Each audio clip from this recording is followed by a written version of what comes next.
haters gon' say. Headed to the top, yeah, this is my track. That's okay. Save us, God. Gather us together. Where's the big old celebrate. So let's rejoice, make a joyful noise, and do it. Look what you done for me. You gave me all I need. You made it all for me. Can't complain. But you won't agree. Forgive me, I beg, I plead. Without you there is no me. You make me free, so can you forgive me? I know, no, I did you wrong. Can you forgive me? I know, that's why I sing this song. So can you forgive me? Can you forgive me? Can you forgive me? I know, that's why I sing this song. It's a holy day, that's a birthday. Yeah, save us, God, gather us together, and reverse some music.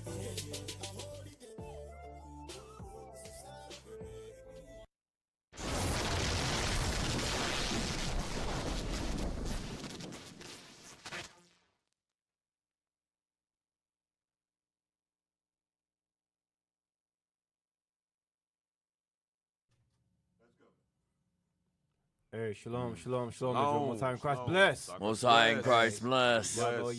Y'all tuned in to another edition of the 11th hour. All praises to Most High. Right. Hey, yeah, we're gonna have a good time tonight, y'all. We're gonna go into some history. We're gonna talk about what's that? What is it? Put up the thumbnail. Yeah, throw the thumbnail up. Show the people. There it is. Holidays from Babylon. That's right. Holidays from Babylon, y'all. Yep. All right, so we're going to go into this thing tonight. We're going to bring out some history. And we're going to kind of talk about this thing because in today's society, we celebrate a lot of customs and traditions that are not our customs. Right. They're ancient Babylonian customs. They're not of God. Right. If we don't recognize this and understand the history or the origins of these customs, then we'll never stop celebrating them because they say it's all about the kids. Right, so at least that's what they try to say. That's what they try to say, right. Yeah. Hey, so to my left I have Officer Jeshurun. And to my right, Austin Nathaniel. Right. So how y'all doing, brothers? I mean, Officer Jeshurun, how's your week, bro? It's been a full day today. Full day. From I think 7:30 this morning till now. It's been from one event to the next one. Yeah, we had the community cleanup, right? All right. Held that thing down. We had to make a class, then the community cleanup. Putting the bricks. No, the fundraiser first. And then the fundraiser took all that energy. Yeah. And then the community cleanup. And now we're over here, 11th hour. Hey, but you know what? If we think it's hot now, wait till the summertime, bro. Ooh, wait. Right. We're talking about 110 degrees. Saying? Right. Thanks. How's it down you? Hey, I'm doing all right. I'm doing all right, man. It's good. Busy week. All right. Yeah, like I was just around. I was busy today. But hey, we're putting some bricks. That's right. Hey, and I don't mind the heat. You know? So hey, that weather today was good. So hey, I prefer the heat anyway. I don't like the. Hey, I'm a skinny brother. I don't like the cold weather. I'm saying some of them other brothers, ain't taking no shocks, but some of them other brothers that got more meat on them, they love the cold weather. Ain't me. They hibernate. You know what I mean? I run from cold. Ain't gonna be able to hide no more now. Right. It's getting that heat. Yeah. The winter's over. Yeah, it's over with, bro. But like, you know what? Putting these bricks in, man, is how we get the kingdom of heaven, y'all. Right. So I'm saying, I know we get tired, get run down, but hey, we asked for this, we got it. Now we got to work out our salvation. Yep. Right. Yeah. Hey, you know what? Let's get to that first article. Let's get out. Not the article, that first video. Let's do it. That first video.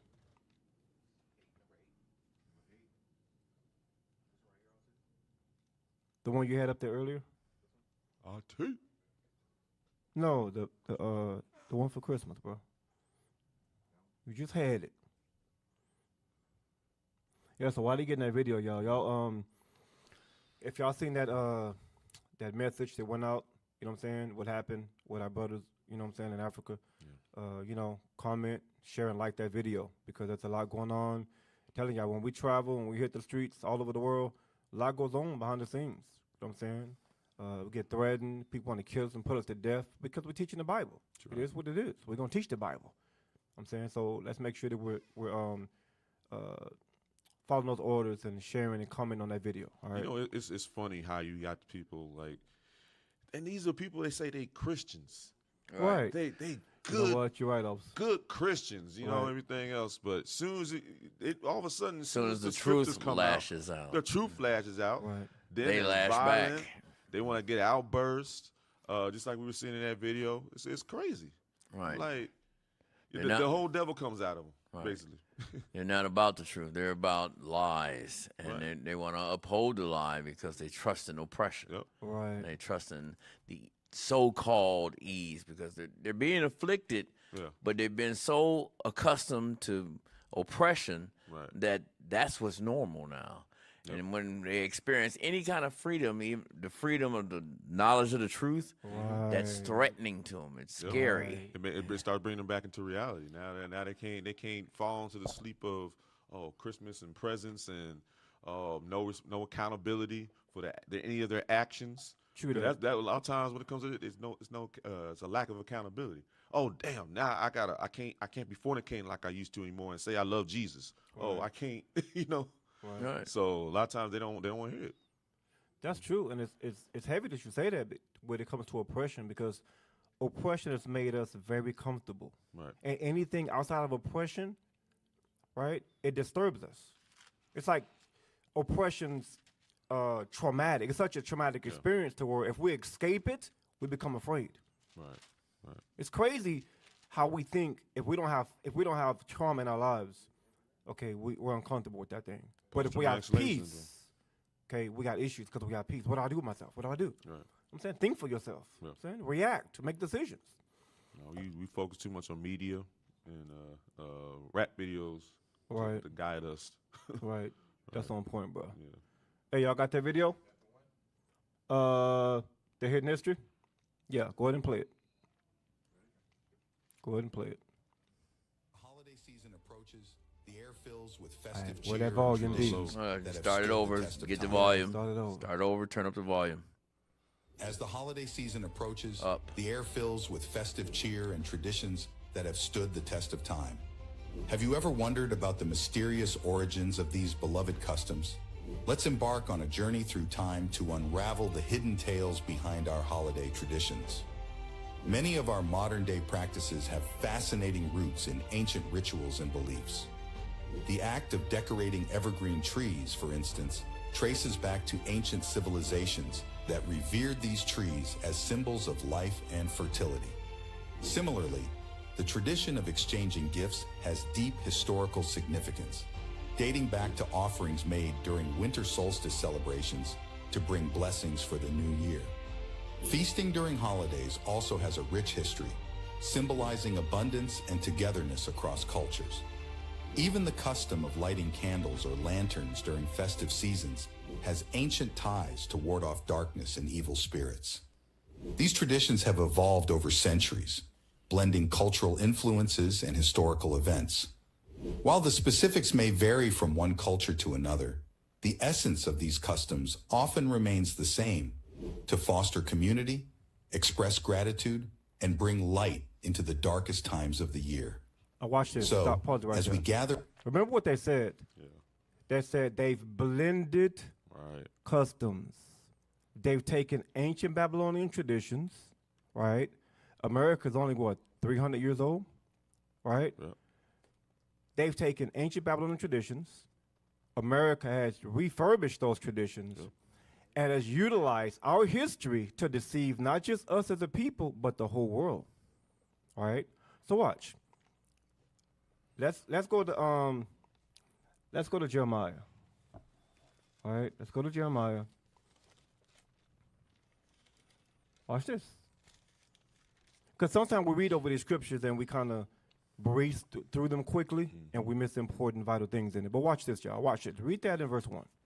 This is the book of Jeremiah, chapter 10 and verse 1. Because remember, they said they blended traditions. They take ancient traditions and they refurbished them, and they modernized them, because on some of the old rituals, they was under animal sacrifice, human sacrifice, right? They actually had rituals where they dressed up as witches and demons, and there was some wicked ish going on at these festivals, right? Watch this, read that.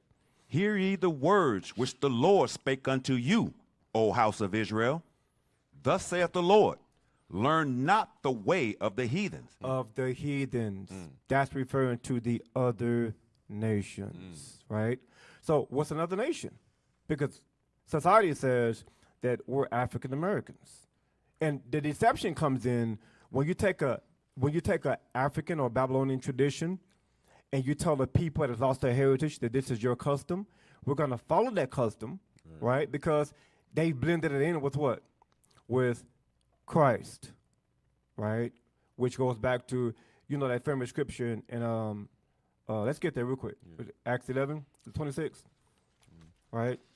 They've took the word Christian and they put Christianity, and everybody thinks it's the same thing. Yep. It's not the same thing. It's different. This is the... That's what I want, ain't it? Yeah. Acts All right, 11, watch verse this. 20. 26, it should be. This is the book of Acts, That's it. chapter 11 and verse 26. And when he had found him, he brought him into Antioch. And it came to pass that a whole year they assembled themselves with the church and taught much people. And the disciples were called Christians first at Antioch. Christians, not Christianity. Right. They were first called Christian, right? The anointed ones, right? So remember, that word Christian has been twisted. Now, when a lot of people hear Christianity, right, they think, oh, it's of the Bible, Right. because we've been discontinued from our heritage. But when we go into the history of these customs and traditions and show our people that it's from ancient times and it's evil customs, then it gives them an opportunity to come out of those traditions and to change, return back to our true heritage, right? And then also goes to like with words. So like Christian and Christianity, Right. that goes into philosophy. That goes Right. into anytime you put that T in it, that goes into something a philosophy, a ideal, a thinking that is instilled. And one thing you gotta ask yourself, where is that thinking coming from? Because that ain't coming from any of us. It ain't nothing we were brought up with. The other thing you brought out too that was very deep was when you read in Jeremiah chapter 10 and about the heathen, right? Mm-hmm. So, but as you notice in that video, they mixed together. Not only it wasn't just the heathen, they mixed together a whole blend of other heathens all in one melting pot to create something else, some abomination. Right. So I mean, that's just like doubly wicked right there. It is, because that word heathen goes into all the other nations. Right. And they've blended all the customs of all the other nations and traditions, because remember, America's a melting pot. Yep. So you got all other nations living here, and this is the perfect place for them to deceive the world and to make the world think that the customs of America are of God, because don't nobody read. Especially Negro or Latino, we don't read the Bible. We like to listen to what other people have to say because we won't read for ourselves. You know what I'm saying? That's what makes us ignorant. All right? Go ahead. Y'all got something? Go ahead. Yeah. Go ahead. Yeah.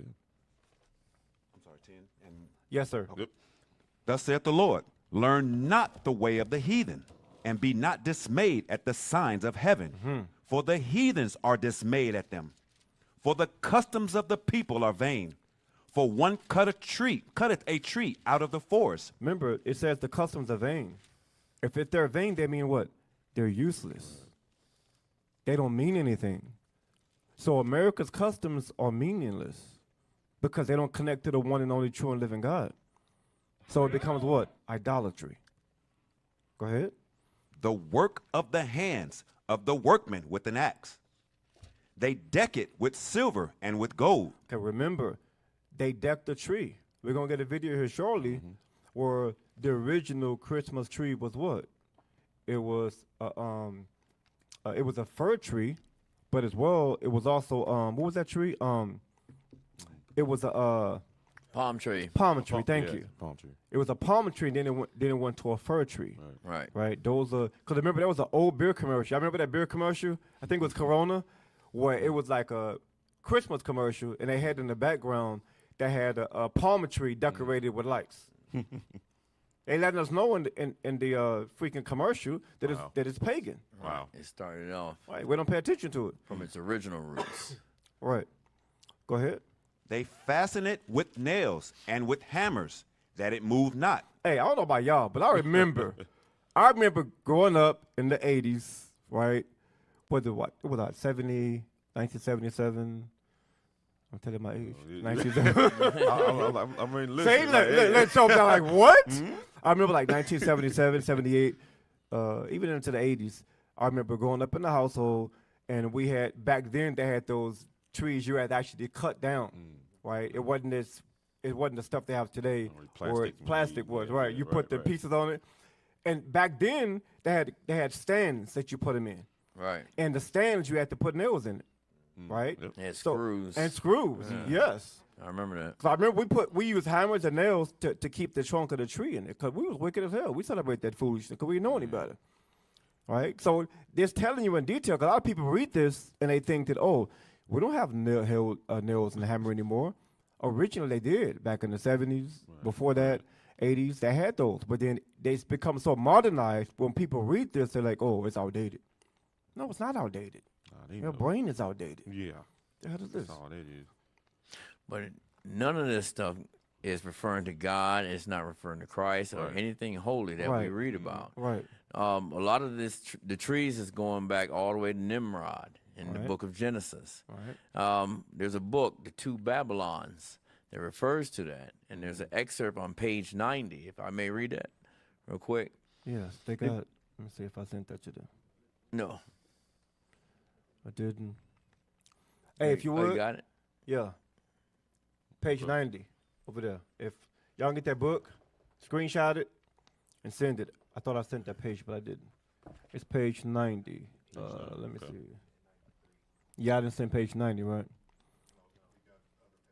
All right, cool. All praises. Show them the book. Okay. Got it. All right. Go ahead and read it. Page 90. The Christmas tree, as been stated, was generally a Rome different tree, even the fir. But the very same idea was implied in the palm tree, was implied in the Christmas fir. For that covertly symbolized the newborn God as Baal-bereth. All right, so it mentions the palm tree, and then it goes into the fir tree, right? Right. And then he goes into the next excerpt, what I got highlighted. Therefore, the 25th of December, the day that was observed at Rome as the day when the victorious God reappeared on earth, was held at the Natalis Invicti Solis, which Latin for the birthday of the unconquered son, quote unquote. Now, the Yule-log is the dead stock of Nimrod. And I remember that back in the old days. They used to have that. You got to have a Yule-log. Yeah. You got to have eggnog and all this other craziness. But we didn't know what it was for. Right. We did not know what it resembled, and it resembled something. I'm keeping the words clean now. It was good old-fashioned tradition. Sexual. Oh, yeah.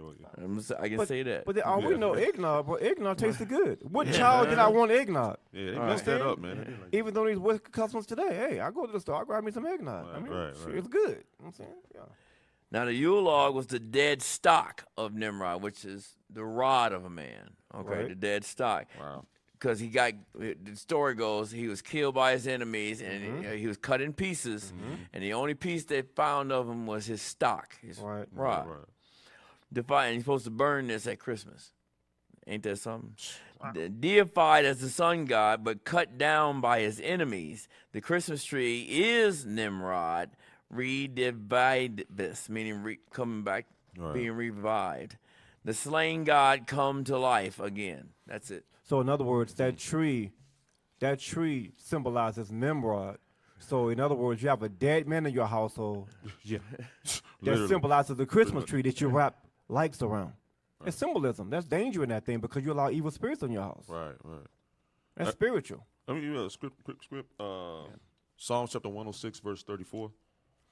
Again, we us as a people, we want to blend in and worship and follow other idolatries and celebrations that don't benefit us at all.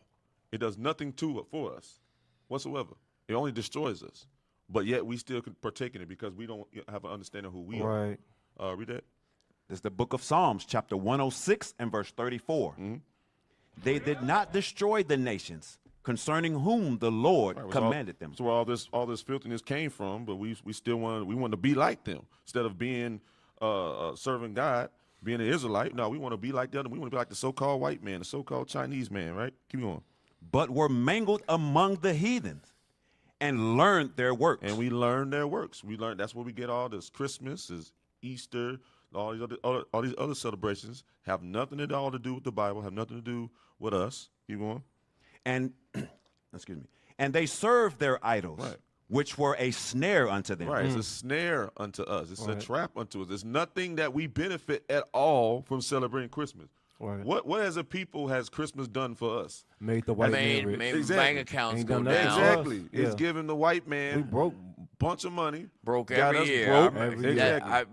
I remember we used to laugh about that. We would say right the day after Christmas, start saving up for next Christmas. Damn, so you can bro. spill it. Damn. That's all it's done. Keep reading. Yea, they sacrificed their sons and their daughters unto devils. They want to have they little kids hop on some white man's lap, probably some pedophile somewhere. Right? Keep reading. And they shed innocent blood, even the blood of their sons and of their daughters. The times of Christmas, we have the highest killings of our own people during this time. Because we're so busy trying to be like the other nations. We want to go, I got to hurry to get this gift. I don't have enough money. Let me go rob my brother next to me and kill him so I can get enough money to buy this for my child. Like, that's crazy. So much innocent blood is being shed. That's it. All right, let's go back to Jeremiah. Let's go back. We're going to finish this up because there's some good stuff up in here. Right. We skip over a lot of this a lot of times. We just skim over it. But we're going to take our time to get into this thing. Watch this. Verse 5. Jeremiah chapter 10 and verse 5. They are upright as the palm tree. We just talked about that because the original tree was a palm tree, read. But speak not. They don't speak. Why? They must need be born because they cannot go. See that? God is telling us here that during ancient times, they knew what this represented. We don't know today. So God is revealing a lot of history to us right here. He's letting us know that Christmas tree in your household represents Nimrod. Right. That's what he's saying. That's what he's saying. So because they represent Nimrod, guess what? He said it cannot go. Meaning what? It have no breath. There's no life in it. Get there really quick and Wisdom of Solomon 15 and verse 15. I love going through the scripture right here. Watch this. 15 and 15. Because it says they are upright as the palm tree, but speak not. They must needs to be born because they cannot go. What does that mean? Watch this. What does that mean they cannot go? Because remember, the palm tree was, take your time, no rush, bro. Remember, the palm tree originally was the Christmas tree, but now it's the fir tree. Because think about it, you can't put no freaking big palm tree in your house. So they modernized it now, and they've customized these trees to fit in your household. So that tree represents Nimrod. But God said Nimrod is dead. He's in the grave. He's thousands of years old, and there's nothing he can do for you. I'm the one and only true and living God. That's right. Watch what he's saying here. This is the book of Wisdom of Solomon, chapter 15, verse 15. Remember he said, they are upright as a palm tree, but speak not. They must needs to be born. Read. For they counted all the idols of the heathens to be gods. You see that? Everything the other nations do, we want to worship. Just like when we came out of Egypt, right? Like, we don't want to worship our one and only true and living God. We was out. He took us out of Egypt. We're in the wilderness. We missed the leaks, right? We missed Pharaoh. You know, we know he was a difficult man to deal with, but at least we had something to eat. What the hell? we was a tyrant. And bro, really? Yeah. He killed our babies by the millions. By the millions. Right. But we wanted to be on that. That's what you said earlier, officer. That's that. It's trauma. We've had 533 years of trauma since 1492 to present. And we've been nothing but traumatized after trauma after trauma. And this oppression, traumatic patients become customized to oppression. If we don't have it, we feel out of place. They got a term for it, Stockholm syndrome. Correct. Yep. And you start doing the same mannerisms of caring for your tormentor, Your oppressor, right. Your oppressor. Right. Because you think that's going to make your life a little easier, and Right. it's not. It's just going to continue to get more, for a better word, more tormenting. Right. Well, they do. They break you so much, and then they try to ease it and make you feel like, oh, well, everything's okay now. Right. After they've broken you. It gives you a false sense of Security. Security, right. Because remember, after the so-called Emancipation Proclamation, right, 1863, or 65 for us, because we didn't know, but they released us, so-called slaves, they released us from the plantations, and they said, okay, nigga, you free. What the hell we gonna do? Where we gonna go? Right. No, go back We to have the no money, Go back to the plantation. have no land, so it was deception. Yep, that's what they And want. we knocking on master's door like, master, can I come back? Can I work? I'm saying that's some evil stuff, bro. I know I digress. Watch this. No, that's right. Go ahead. which neither have the use of eyes to see, nor nose to draw breath. See, that's why he said here in verse 5, he said they must needs to be born.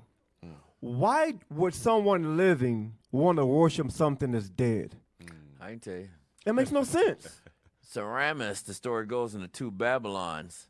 She didn't want to lose power like black women today. Right. So what does she do at night? She sends out her guards, and if you didn't put silver and gold underneath that palm tree, you're going to get your heads cut off. And they're going to tie your heads to that palm tree. That's where the bulbs come from. That when you see the red bulbs on the Christmas tree, that's the heads, the bloody head. You got to imagine that. And we still do that, not thinking that this was a bloody scene, a very fearful scene. Semiramis was Nimrod's wife, right? Right. His mama. That's right. That's right. Wow. His mama. He was getting it on with his mama and had a child. Wow. And ain't that something also, that history that we're talking about right now, it even goes into today, because when we left the customs of Egypt, we left Egypt, we came out of Egypt, right? And then after we came out, what do? We ended up being promiscuous and having orgies. Why? Those things were embedded in our minds after we left Egypt. And when we left there, it was still customary for us to do those things because we were traumatized by it. You know what I'm saying? We always loved the things of the other nations. There's never one wife, one husband. It's always something perverted with us, always. Watch this. Let's read that. Where we at? We're going to get to this. Jeremiah. Oh, no, it was in Wisdom of Solomon, 15. You're still reading it. Nor ears to hear, nor fingers of hands to handle. And as for their feet, they are slow to go. That's why he said, because they cannot go in Jeremiah 10:5, right? No, let's go back to Jeremiah. Is that all of that? No, verse 16 right there. Oh, verse 16? Okay, go ahead. Verse 16. For man made them, and he that, borrowed his own spirit fashioned them. Damn, read that again, bro. And borrowed. Wow. Read that again. That's it. For man made them, Man made the idols. and he that borrowed his own spirit fashioned them. So we know what he's saying? We borrowed our spirit from God. Right. God gave us our spirit, but yet we want to worship something that's dead. Yeah. It makes no sense. It makes no sense, bro. We're living beings. God said, children of God of the earth, we want to worship things that are dead. That makes no sense. Wow. So one day he got regeneration, and we got to die over again and go to all the hell we got to go through. Wow. Stop it. Get some help. Yeah, we need a lot of get help. some help. Yeah. No lie about that. Hey, let's go back to Jeremiah. You didn't finish that. Oh, did we finish it? No. My bad. But no man can make a God like unto himself. Ooh. No man can make a God like unto himself. The Lord created us to be gods of the earth. So as a God, you got all these powers of the earth. You got chariots leading you, fire by night, cloud by day. You eating manna from heaven. But yet when you get into the wilderness, you'll bow down to a golden calf. It makes no sense. We are jacked up. And guess what? We have the same mentality today. We have the same mentality, brothers. We love idolatry. That's why I said earlier, learn not the ways of the heathen. Because it has nothing to do with us. Watch this. Come on. Jeremiah. Yes, sir. Jeremiah. Let's go back to Jeremiah. What do you want? Verse 6? Yes, sir. The book of Jeremiah, chapter 10 and verse 6. For as much as there is none like unto thee, O Lord, thou art great, and thy name is great and mighty. Okay, watch that. Stop that. We can stop that. Let's go. Y'all got something? All right, next one, we're going to, what, the Christmas pagan roots? No, hold on. Not that one. Yeah. No, give me really quick. Give me Wisdom of Solomon 14 and 16. Okay. Yeah. Wisdom of Solomon 14 and 16, really quick. Read that. This is the book of Wisdom of Solomon, chapter 14 and verse 16. Thus, in the process of time, an ungodly custom grew strong, was kept as a law. You see that? Ungodly customs are kept. Why is it kept as a law? Read. And graven images were worshipped by the commandments of kings. You see that? Watch this. Hold that right there and give me, Matthew 15 and 3. Matthew 15 and 3. Remember it said, we keep customs of men. These are pagan images that our enemies make up. And remember, there's something inside of us that makes us want to worship something. Right. Everyone wants to worship something. We're going to get into that later, right? But we're driven within our DNA to worship something. And if it's not God, we're going to turn to idols. You know what I'm saying? It's just within our DNA. Watch this. Read that. This is the book of Matthew, chapter 15 and verse 3. But he answered and said unto them, why do ye also transgress the commandments of God by your tradition? The commandments of God are our own customs. Passover, which we are in right now, right? Our customs as Purim, the new moons, right? These are our customs. But we transgress God's customs because our desire is the heathen customs and traditions of society, which all revolve around destruction of the marriage. Because remember, all these customs and traditions of ancient times, it's all about orgies, homosexuality, bestiality. If you look at the ancient customs, that's what they did. It all goes back to defiling the marriage. And if the marriage is defiled, the nation is defiled. So our enemies already know how to destroy us. They can make the man perverted, the woman promiscuous. Guess what? We have no more traditions. We have no more marriage. No strong nation. All right, watch this. It's just like we were saying earlier, like none of these traditions benefit us whatsoever. Correct. Nothing. It just destroys us. Correct. Let's go to. I want to get one more scripture. What we got? What? About 20 minutes left in here. Give me 18. Watch this. Let's go to Exodus 20. Exodus 20, 20. I'm telling y'all. Let's read verse 5. Verse 5. This is the book of Exodus, chapter 20 and verse 5. Thou shalt not bow down thyself to them. But you know what? People might say, "Oh, today we don't bow down to Christmas trees. Yes, we don't bow down to Easter." But we do. Yes. But how do we do that? We practice their tradition. Correct. Watch this. Hold that right there. We're coming right back there. But go to Ezekiel 14 and verse 1. So they'll be rushing like, oh, I gotta hurry and beat the traffic. I gotta hurry and get in the and get Right. this Christmas tree. Right. Oh my God, the kids. Because bowing down is obeying their tradition. There you go. Worshiping means, I had to look that up. Yeah. It means to obey. Correct. When you worship something, Correct. you obey it. So if I'm obeying the customs of Christmas, I'm worshiping Right. the Christmas Worshiping. tree. And they say too, like when you get they mentioned before too, when you have gifts, you gotta do what? In order, you gotta put it under the tree, right? Correct. That calls you to what? You gotta bend down. You gotta bow down. You gotta put them gifts under there. You go into this. You're working hard. You're taking your money. You're buying expensive gifts, and you're sacrificing your money to put under a tree. Just to put some under the tree. Right. Watch this. Read that. You couldn't go get a kid, get kids and give them a gift. It had to be under the tree.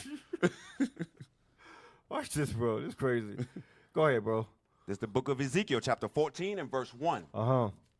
Then came certain of the elders of Israel unto me, and sat before me.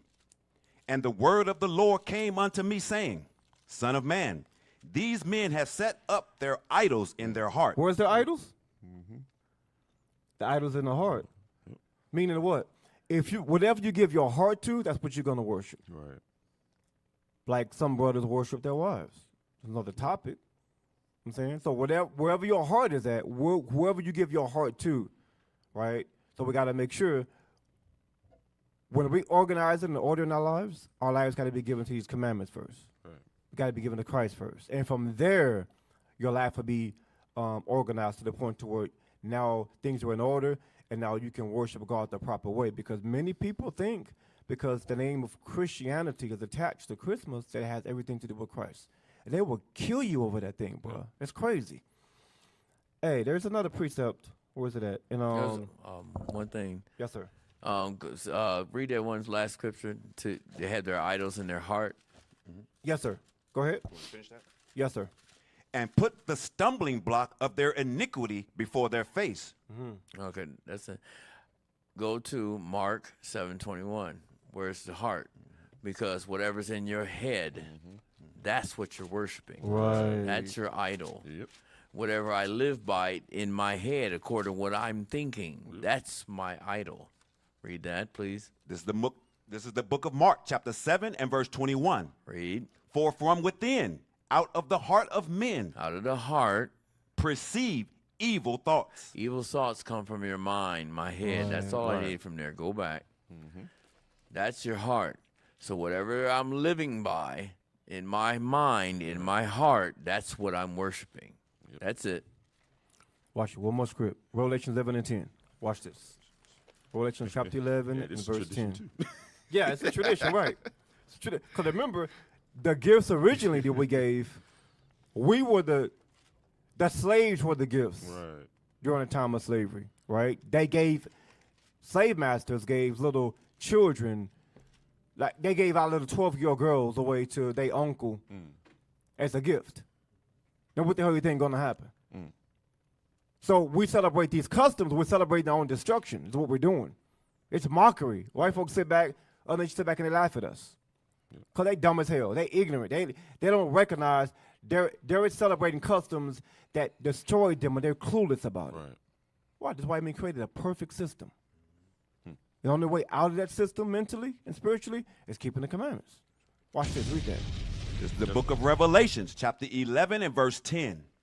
And they that dwelled upon the earth shall rejoice over them and make merry, and shall send gifts one to another. Right, because during the dark age, we ruled over the heathens.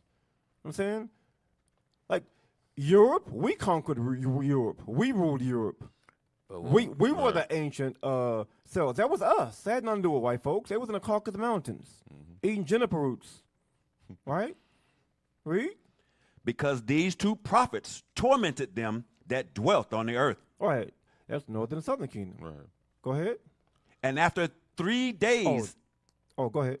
And after 3 days and a half. 350 years. The spirit of life from God entered into them. And they that stood upon their feet, and great fear fell upon them which saw them. And that's what they are looking at right now. Right. The army of God is rising up. That's All right, right. watch this. What you got, officer? You got something? No. All right. Watch this. Hey, give me that video. Hold on. Pull that video up.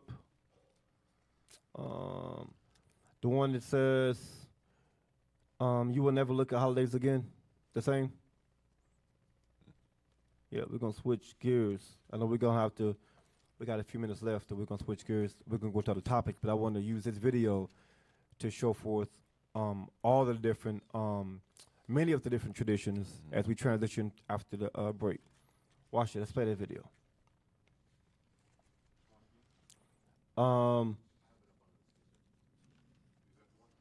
Yep.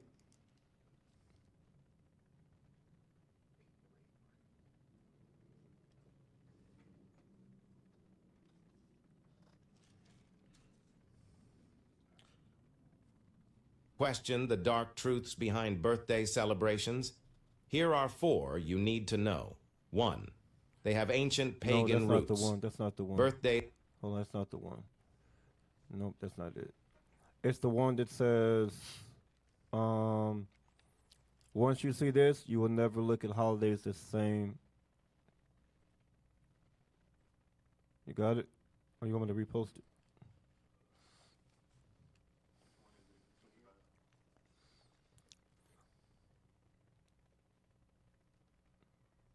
All right, I reposted it. It was at the top. All right. Once you see. Yeah, that's it.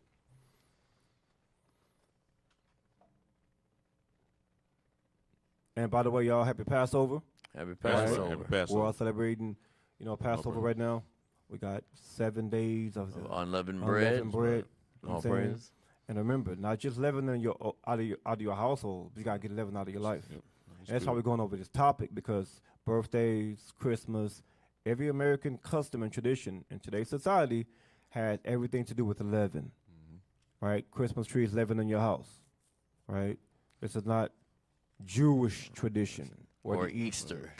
Kosher pork. What the hell is this? Yeah, watch this. You got that? See this, you will never look at holidays the same. Every holiday is actually based on ancient rituals, and you've been participating in them without even realizing it. Let's start with Christmas. December 25th wasn't chosen by accident. Before Jesus, the Romans celebrated Saturnalia, wild feasts, gift-giving and honoring Saturn, the god of time. And the Norse, they had Yule, a solstice festival worshiping the rebirth of the sun. Easter, it's not just about Jesus. The egg and rabbit come from Eostre, the ancient goddess of fertility. These symbols have nothing to do with resurrection, but everything to do with reproduction. Halloween, it wasn't about candy. Stop The Celts it! It has nothing to do with what? Wow. Customs, but everything to do with what? Reproduction. It's going to fornication. All these rituals were based around fornication. Hey, you mentioned earlier about those celebrations and all these different like the Christmas and everything else. Right. They feed our lust, right? Right. And hey, one of our biggest lusts we deal with is sex. Yes, so it is. that's why You're right. so a lot of them got You're right. sex dealing with it. Because, And they knew that. Yeah, go ahead. I was saying, because that's what a lot of us like to do. So that you're gonna see a lot of guys dealing with sex, a lot of guys dealing with debauchery, getting drunk and reveling, things like that. They knew that because they studied our records. They studied this Bible. They knew we were into fornication. Well, how? Through oppression. As we were, the more we were oppressed, the more we multiplied. That's how they say. Hey, you see that? They like that. Because most people, when they're oppressed, they ain't trying to do what we do. Give me that. Exodus chapter 1, is it? 16, 18? And then get Matthew chapter 2, 16 and 18. Exodus chapter 1, verse 16 to 18. You got it? Read it. This is the book of Exodus, chapter 1 and verse 16. Go. And he said, when ye do the office of a midwife of the Hebrew women, and see them upon the stool, if it be a son, then ye shall kill him. But if it be a daughter, then she shall live. Go on. But the midwife feared God and did not as the king of Egypt commanded them. I don't need to go no further, but you got if it be a son, thou shalt kill him, because they were multiplying, right? Oh, verse 12. Verse 12? It's verse 12. All right, read verse 12. Verse 12. But the more they afflicted them, the more they multiplied and grew. Okay. And they was grieved because of the children of Israel. Right. That's what happens with us. When we're afflicted, when we're oppressed, we multiply. Right. And then they seek to kill our people off. Matthew, is it? We don't die, we multiply. Chapter 2, verse 16 to 18. It's the book of Matthew, chapter 2 and verse 16. And I'm just showing these scriptures because nothing's changed about our character. Right. When we're afflicted, we multiply, and then they seek to kill us off. Go on ahead. Then Herod, when he saw that he was mocked of the wise men, was exceeding wroth, and sent forth and slew all the children that were in Bethlehem, and in all the coast thereof, for 2 years old and under, according to the time which he had diligently inquired of the wise men. All right, why? Now, I always often wondered about that.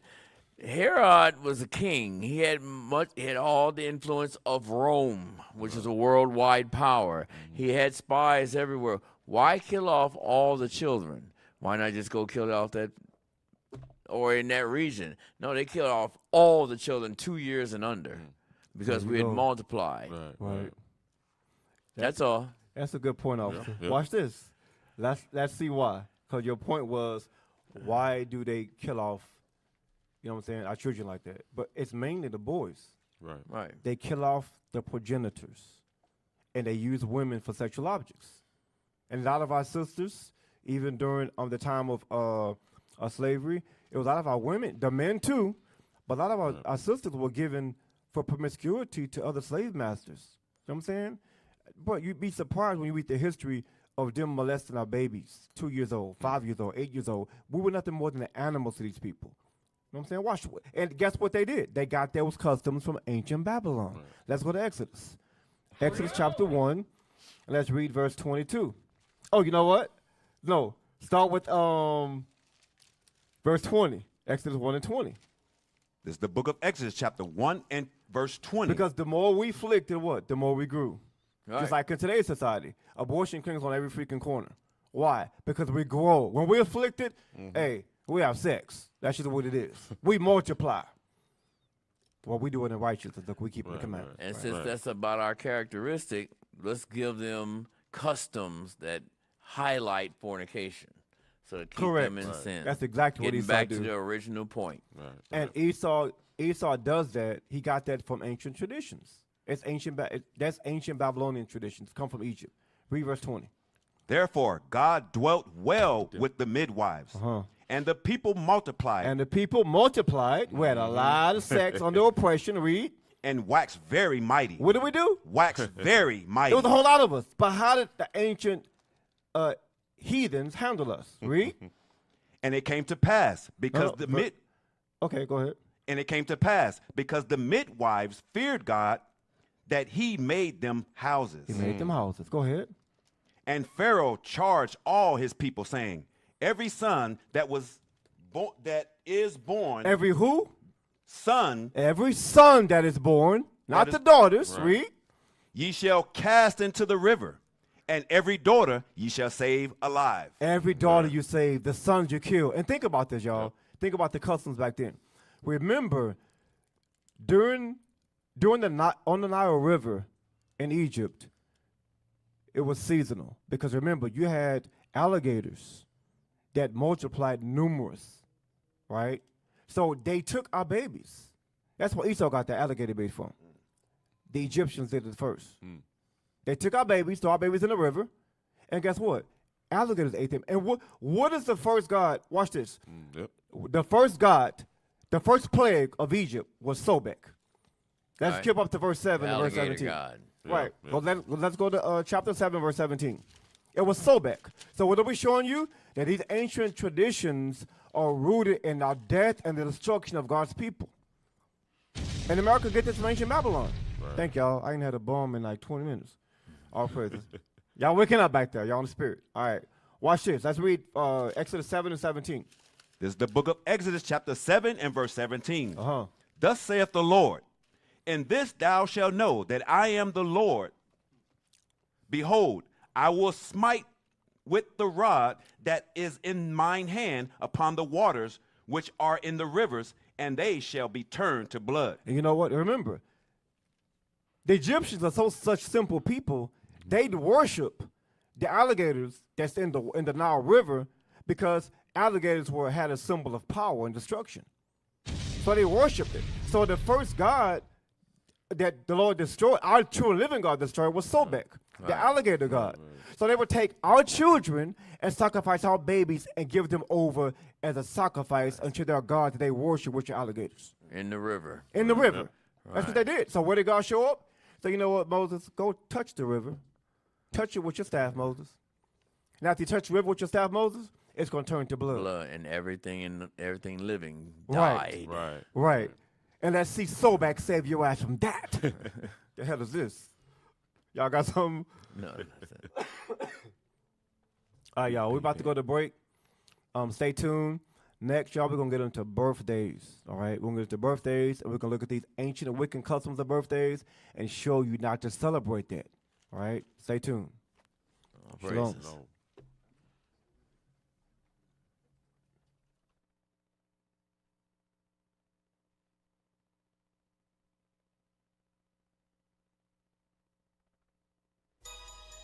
And with that being said, I'm your host, Captain Gallai, to my left. Captain Josiah. To my right. Officer Michelle. To my far right. Officer Jessica. To my far left. Officer John. With that's another edition of Escaping the Plantation 2.0.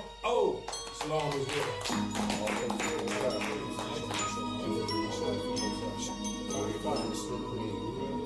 That one's going down, brothers.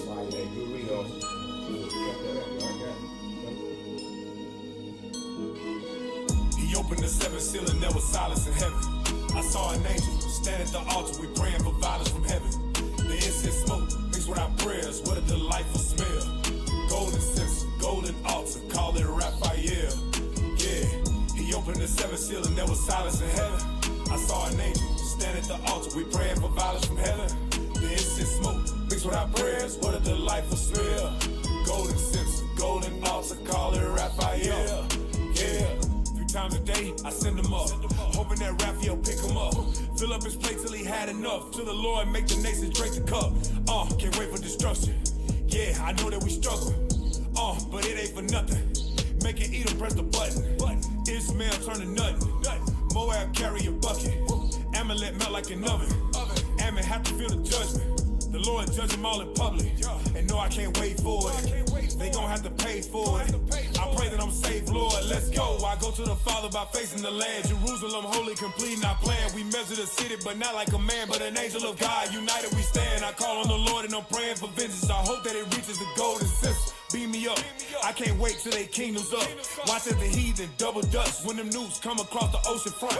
Praying daily for destruction of it. See the look on their faces, you gotta love it. Fix your face so it's fire, beloved. Nobody does it like Judah does it. Eternal blaze is the ending of it. And to enter them gates is what I covet. We go. He opened the seventh seal and there was silence in heaven. I saw an angel stand at the altar. We praying for violence from heaven. The incense smoke mixed with our prayers. What a delightful smell. Golden censer, golden altar, call it Raphael. Yeah, he opened the seventh seal and there was silence in heaven. I saw an angel stand at the altar. We praying for violence from heaven. The incense smoke mixed with our prayers. What a delightful smell. Golden censer, golden altar, call it Raphael. Yeah. Send us some prayers, they fly. Hoping Messiah can hear them on high. Vengeance, I can't even lie. I look at these heathens and want them to fry. I look up the Abba and hollow, Father, I need all these demons to die. For Satan perpetuated hatred daily, I want all their babies to cry. The way that they treated us, they wore out the saints, defeated us. Robbed the land, they depleted us. All these dead bodies, they deleted us. So they gotta be punished for all of their evil assumptions. To fight against God, he breaking them down with that iron and rod. I know you don't like the odds, but we gotta get even. Morning and noon plus one in the evening. Prayers don't cease, it's always a reason. Earth made for the salt, my God like it's seasoned. Breaking their leases, the world is ours. All this space made for the stars. Lord, heal my wounds, please heal these scars. Hear my petition, please hear my cause. The dragon's claws ain't as sharp as his sword. Plucking strings, yeah, I'm striking the chord. Christ the King, yeah, that's my Lord. 144, no, we keep it scored. You can check the books, yeah, it's all in the records. Making diamonds so we jump out of pressure. Watch his back, it ain't hard to tell. Prayers in the mail, ask Raphael. Woo! He opened the seventh seal and there was silence in heaven. I saw an angel stand at the altar. We praying for violence from heaven. The incense smoke mixed with our prayers. What a delightful smell. Golden censer, golden altar. Call it Raphael. Yeah. He opened the seventh seal and there was silence in heaven. I saw an angel stand at the altar. We praying for violence from heaven. The incense smoke mixed with our prayers. What a delightful smell. Golden censer, golden altar. Call it Raphael. We praying for vengeance and sinning. That sentence or penance is penning. That's just how he pen it. Waiting for fire, his people require it. This is the prophecy from the beginning. But wait, send up the prayers that the people escape. Not a new angle, just switch up 2 letters. Then watch how them angels will be at them gates. That's why ain't no time for the heathen. The base is done. That judgment is written, the payment is given. The wages of sinners is bombs. Burning the sense of the hearers. Ironic, he saw trying to censor them sons. Just cause they know we them ones. Just gotta wait for his son. Till then we just praying so Raphael send up the message, our kingdom to come. We gon' keep pushing again and again and again and again till this mission is done. Sick of captivity, he will avenge us. I'm having these visions of seeing them run. Promise was given, destroying the system that Edom has given without needing guns. Even in curses, the scriptures is written that Israel, his people, have already won. Love, something to think on. This a new theme song. Israel, my team strong. It's just a matter of time till we meet in the air. Getting the victory, giving in promises, keeping commandments, and don't forget prayer. He opened the seventh seal and there was silence in heaven. I saw an angel stand at the altar. We praying for violence mixed with our prayers, what a delightful smell. Golden censer, golden altar, call it Raphael. Yeah, he opened the seventh seal and there was silence in heaven. I saw an angel stand at the altar, we praying for violence from heaven. The incense smoke, mixed with our prayers, what a delightful smell. Golden censer,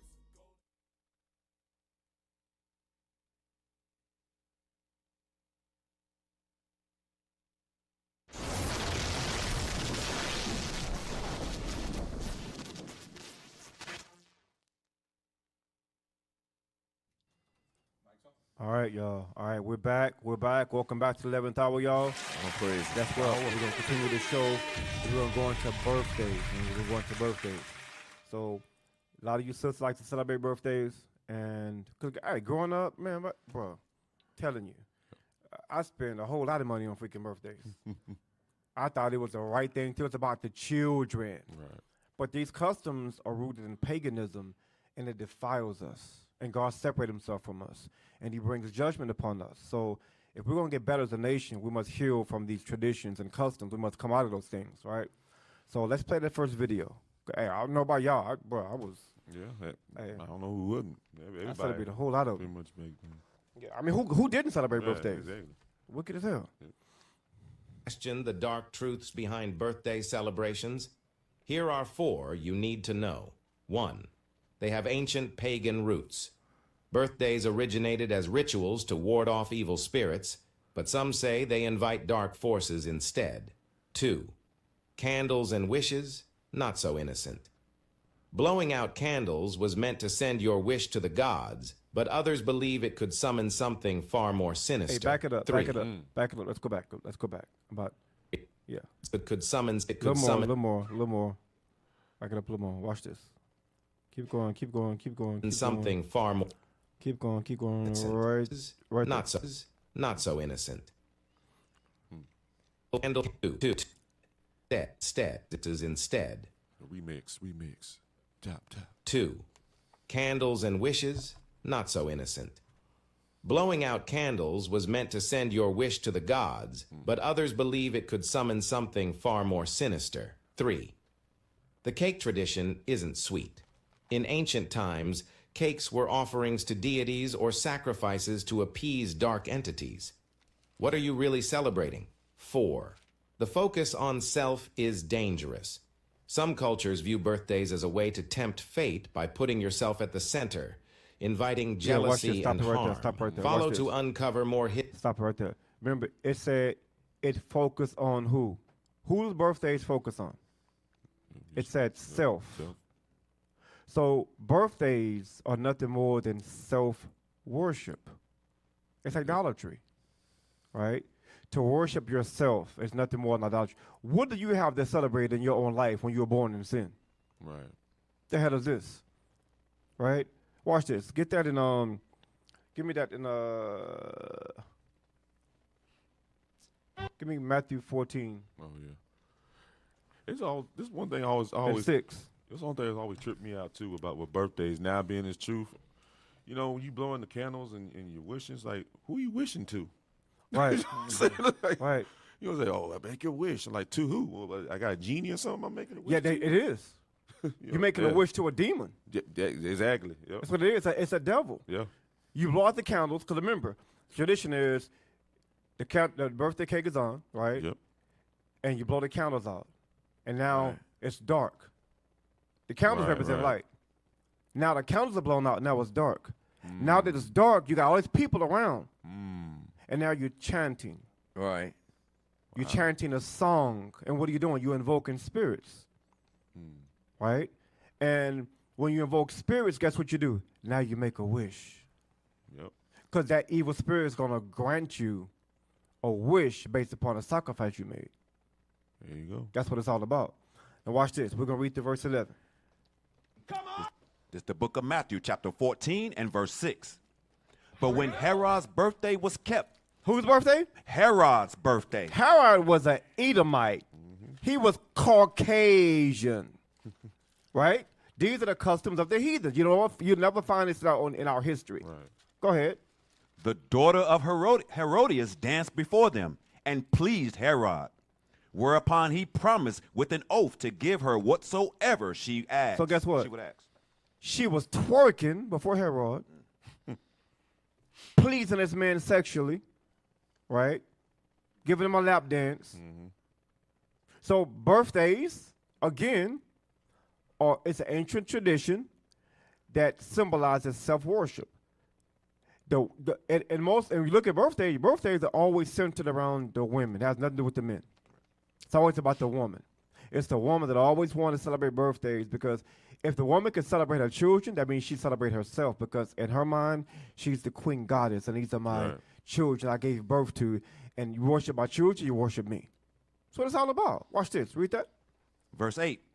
And she, being before instructed of her mother, said, give me here John the Baptist's head in a charger. So what did the woman just do? On Herod's birthday, the tradition was that you have trying to use some clean words. You know, I got it. Herod's birthday, she's dancing sexually. No. She's a whore. It's biblical. She's a whore. Whore. Right? And she's giving Herod sexual pleasure. Right. You think this man is not aroused and he's not thinking sexual stuff as did a woman twerking in front of him? Right. And he's not going to give half the kingdom for somebody who ain't offering nothing. Oh, he going to get a prophet's head. Yeah. So think about this. This man is willing to murder for this woman because she's twerking in front of him. So we have always been the sacrifice when it comes to custom and tradition. We were the sacrifice for Christmas. They gave us as sacrifices to each other, right? We'd sacrifice for Thanksgiving, our brothers, our Gadite brothers. So when you look at all these custom and tradition, it always revolves around our death. Birthdays. Watch this. Read. And the king was sorry. Nevertheless, for the oath's sake, and them which sat with him at meat, he gave his word. Go ahead. He commanded it to be given her. And he sent and beheaded John in the prison. And his head was brought in a charger and given to the damsel. And she brought it to her mother. To her who? To her mother. Because it was the mother that wanted his head. Because John the Baptist was the one that prophesied, look, you commit adultery. You're in the midst of adultery. So guess what? They got pissed off at the prophets. So she twerked to the king and said, now, I twerked before the king, now I want his head. So birthdays was always a pagan tradition, but it revolves around the death and destruction of our people. There's one in Bacchus. Wasn't it? Second Maccabees. Yeah. Maccabees 6.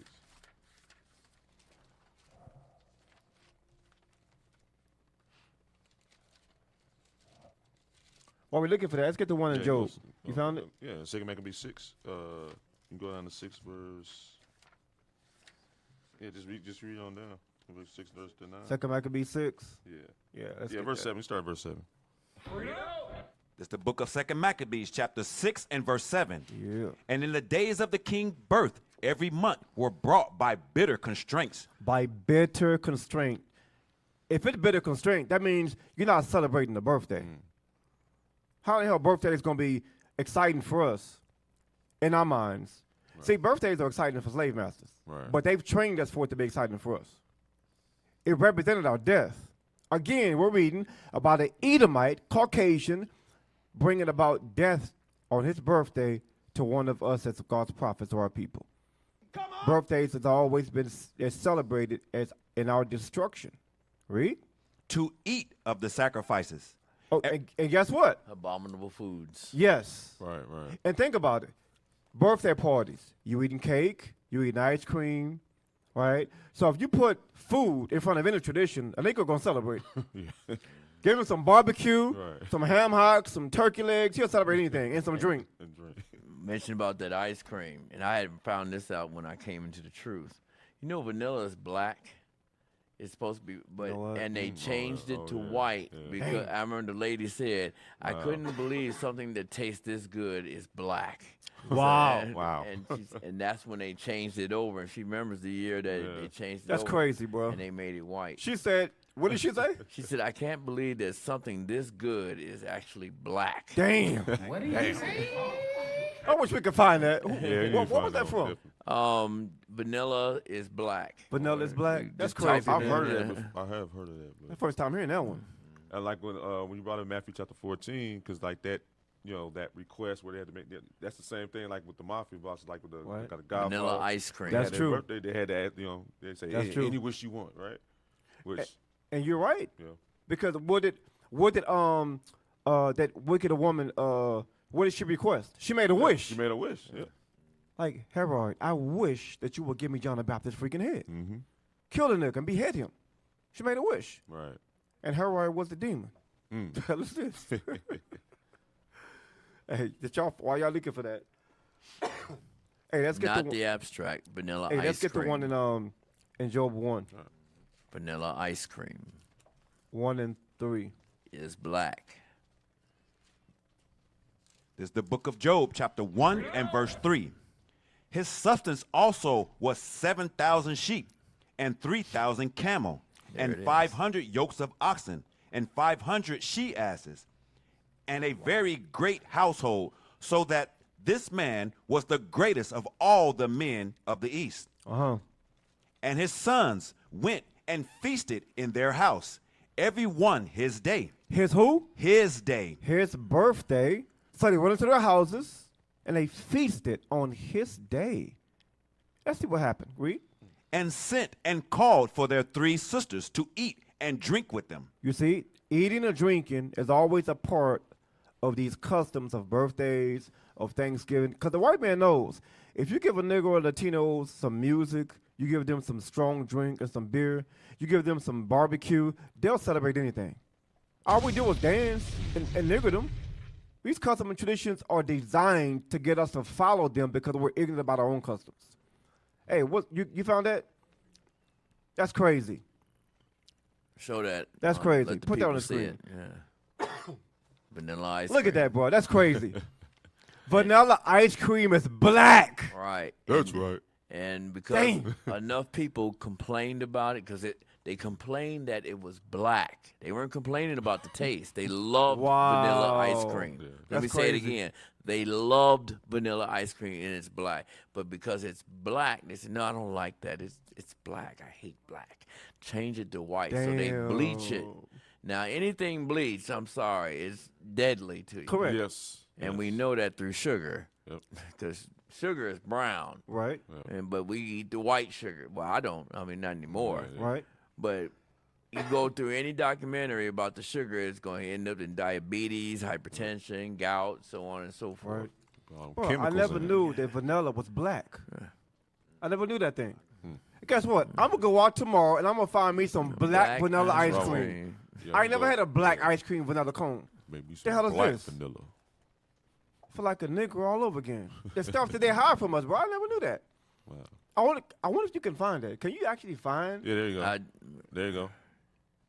Can you find Read it that, read though? that, read Where that. can you get a black vanilla ice cream cone? demanded it be changed, and read that. It's vanilla. Oh, you got it? Vanilla. I can read it. Vanilla ice cream was originally a deep, dark black color before white people demanded to be changed. Before in who? 19 White before people. white people demanded it to be changed in 1912. These people wicked as hell, 1912. man. These But yes, people now, wicked yes, as they got hell. that- They got that Snopes in there, but yeah. Hey, that's what I'm saying. That's how you know this is a society that's built upon racism, bro. Anything black ain't good. Everything white Right. is pure. It's a wicked ass place. All right, where are we at? Thank you, sir. Read out. That was Joshua brought in the ice cream thing. He got me sidetracked.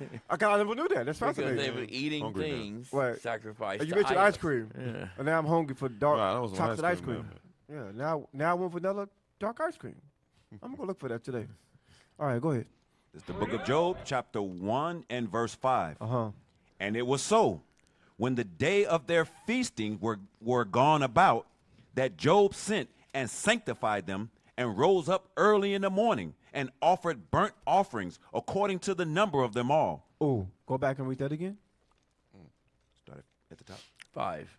Verse Yeah, 5. Read. And it was so, when the days of their feasting were gone about, that Job sent and sanctified them, and rose up early in the morning and offered burnt offerings according to the number of them all.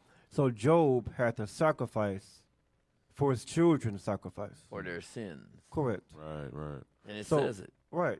So Job understood, my children are sacrificing them to another God. And he understood it's a spiritual matter. So because my children are sacrificing and celebrating birthdays and feasting to another God, I got to sacrifice to my God to make sure that their sins are forgiven. Some evil stuff, bro. Even back then, during the beginning, our people celebrated birthdays. See, birthdays are not a new tradition. Right. It's an old pagan tradition, and everything's in the Bible. Watch this. You got something, officer? You gonna say something? Yeah. Finish off. Go ahead. For Job said, "It may be that my sons have sinned." So birthdays is what? It's a sin. Finish off. Finish off. Verse 12. No, verse 5. Here you go. Slow down, bro. Slow down. You good. You good. Slow down. Slow down. And get your focus. And curse God in their heart. Thus did Job continually. Right. Because it's a sin to celebrate birthdays because it's the first custom of satanic worship. That's what the most celebrated custom of satanic worship is birthdays. Right. Right. You know what? Yes, that's a video that I got about that. There you go. I think there was a video. Did we finish that last video? I don't think so. No. We didn't finish it. I think it should be towards the end. We did? We did? Okay. Okay, watch this. There's a video that I found. I think I posted it. While you're finding that, give me Acts chapter 15, verse 29. Because we're mentioning about the eating abominable foods. We're talking about people being sacrificed, right? And fornication, right? Listen what Paul says. This is the book of Acts, chapter 15 and verse 29. Read. That ye abstain from meats offered to idols. Abominable foods. Go on. And from blood. And from blood, because we ain't supposed to be having no bloody anything. It's supposed to be well done. Go on. And from things strangled. And from things strangled. And from fornications. And then fornication going on in birthdays, because she's dancing around. Yeah. You remember what Christ said? If you lust after a woman in your mind, you've committed adultery. Right. So fornication is going on. Go on. From which, if ye keep yourselves, ye shall do well. Right. Fare ye well. This is what goes on in birthdays. Just what we think is a quote-unquote simple birthday is not a simple birthday. There's fornication going on in the birthday. There's abominable foods going on in birthday. Just like they'll have the vanilla ice cream, which is abominable. It's changed. It's bleached. It's poison. It's abominable. This is what's going on at birthdays. Yeah, that's every point. You said all the different things going on. Like you said, the reveling, getting drunk, like I said, fornication, all packaged up in one. And the biggest thing is idolatry, the self-idolatry. Right. We think it's innocent. You know, it's just vanilla ice cream. Yeah, but it's white vanilla ice cream. Right. It's defiled. The hell is this? Well, you did not know at 1912 they didn't like anything black referring to us. Birthdays are a satanic pagan practice. Yes. That's that video. You see that video? Birthdays or a satanic pagan practice? Bible too. That'll be good.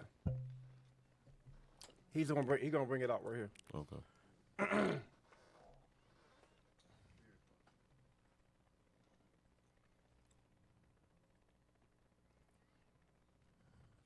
I no longer celebrate birthdays.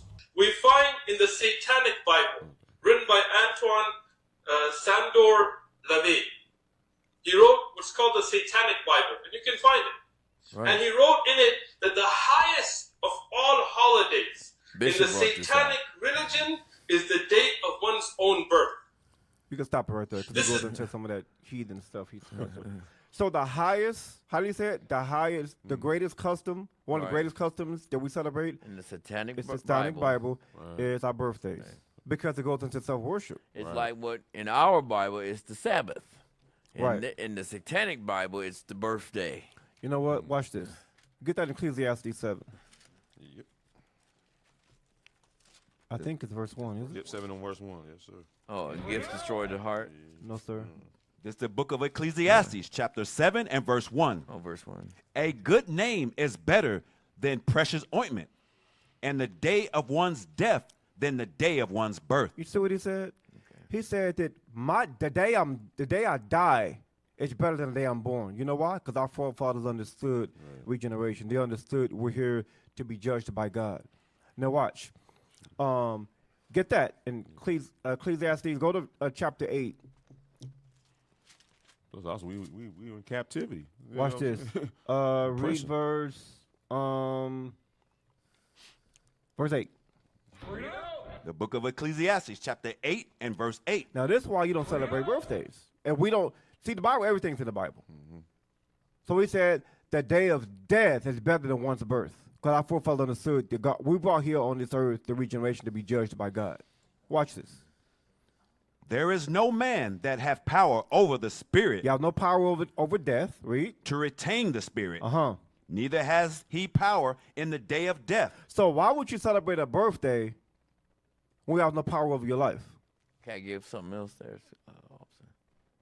Yes, sir. Go ahead. Okay. I don't lose my thought. No, okay, okay. Go ahead. No, go ahead. I guess I already got it right written after down. me. Yeah, right after me. Okay. I won't lose my thought. Okay. Watch this. Go ahead. Read it again.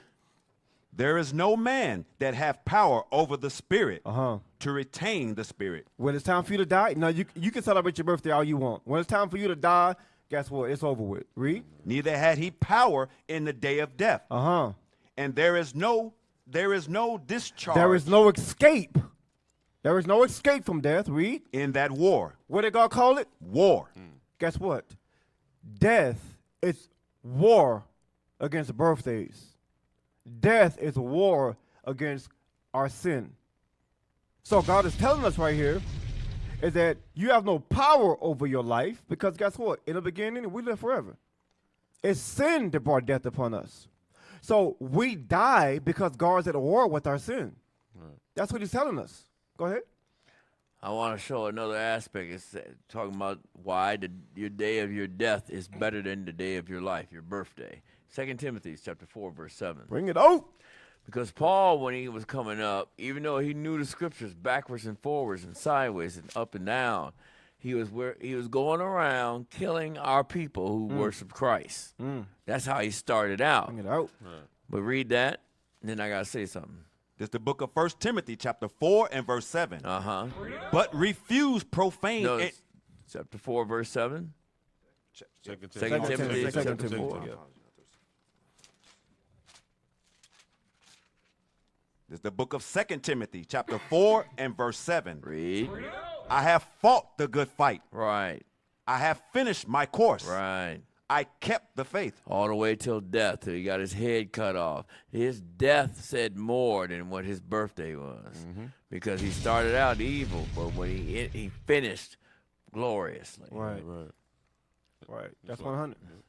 That's why I said, like in Ecclesiastes 7:1, it says the day of death is better than the day of one's birth because that's your all the works you've done, everything you've done all up until that time of death. Your birth doesn't mean nothing to it. So that's true. Like I said, who's that? It's a name. Our name will be right. It's the time to die, the time to be born. Right. I'm saying life is full of turmoil and tribulations and pain and suffering. So the moment a baby is born, that baby is born. You're born to die. You're not born to live. You got a short while to live, and after you live, you die. Right. So what the hell are you celebrating? There's a scene in Superman, Man of Steel. If you can find it, find it. Where the colonel's getting ready to fight the Kryptonian woman. And she says to him, he went through all his machine gun and his handgun, now he's pulling out a blade. She pulls out a blade. And she says, a good death is its own reward. And and that was just too profound to just came up out of the blue. No, that's coming from the Bible. Right. A good death is its own reward. Because our people understood you don't really die. Right. I'm saying you just cross over to the other side. Right. That's it. There it is. Okay. Wait a minute. Or should I say you go to rest, you sleep. Not that part. No, not that part. He says it. Okay, you're getting at the last part. Okay. Keep going. Keep going. Keep going. You're going forward or backward? Oh, go forward. Because I don't want you looking all day for it. I already know where the scene is. I know their script. Keep going. Keep going. He goes up the stairs, and he says the same thing she said to him days before. Right there. Right there. Back it up a few seconds. Right there. Stop. Now play. Play. A good death. Why'd you stop it? Okay. Back it up again. A good death is its own reward. Day one's death is better than the day. He died sacrificing for his people. That's what he died. We're supposed to be glorious and dying for our people for these laws.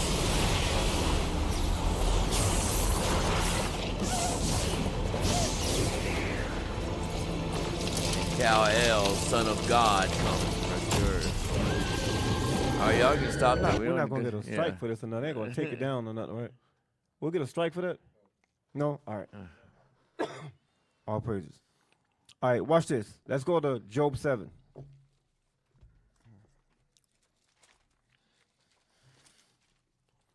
Because the Bible is plain. Again, birthdays are not to be celebrated because it's self-worship. How the hell can you worship yourself and you can't control your death? Makes no sense. I'm a queen. So guess what? Are you gonna be saying that when you're in the grave? Or are you still gonna be a queen? Queens and kings, according to our customs, live forever. Now, we're gods of the earth, yes. Excuse me. We're gods of the earth, yes. But we're repenting. We're in the process of repenting, keeping the commandments. Right. But guess what? If you piss God off by self-worship, all you're doing is cutting your life short. I'm saying it's not honoring your father by worshiping yourself. You're supposed to worship your father. What the hell is this? Right. Read that. Verse Job 7 and 1. This is the book of Job, chapter 7 and verse 1. Is there not an appointed time to man upon earth? There's an appointed time to die. Read. Are not his days also like the days of an hireling? Guess what? What is a hireling? Hirelings are temporary. Life is temporary. Being in this flesh is temporary. So what does that mean? It means that eventually you're going to die, and the same God that you hate, you got to go answer to. So it's time to get our minds right. It's time to repent and put the birthdays down. You can have cake outside of a damn birthday. Right. I get cake all the time. Ain't no damn candles on it. I ain't saying no wishes. I can go to God and pray and ask for things rather than going to Satan and making a wish. Right. What the hell is that? You know what I'm saying? Guess what? The state of mind that our people are in right now, they need classes like this. They need IUIC because without classes like this, without radio shows, without Bible studies, our people are not going to understand the customs they're celebrating. So it's vitally important that what we do, I know we work hard. You know what I'm saying? It takes a lot to be a man of the Lord. It takes a lot to hit the streets all over the world, teach our people, because it's our job. And classes like this is healing for the minds of our people, y'all. That's what they need. That's what they need. Watch this. Y'all got something? No. All right, watch this. Give me Deuteronomy 18. 10 through 14.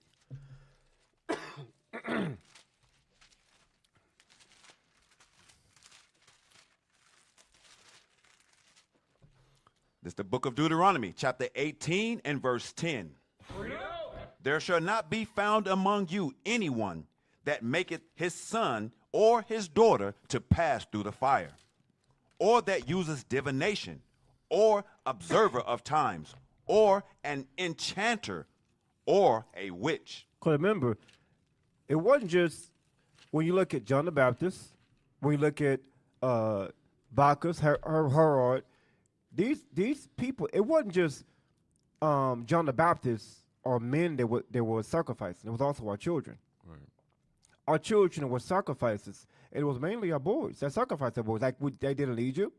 I'm saying, like they do in America. They target the males because the males are the progenitors.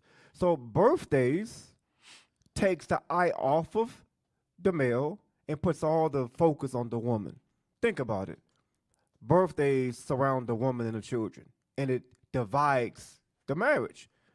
It's worshiping the children because in a woman's mind, in today's society, women give birth to children, and because women in today's society dominate men, birthdays push men behind the woman and put the woman out front because those are her children.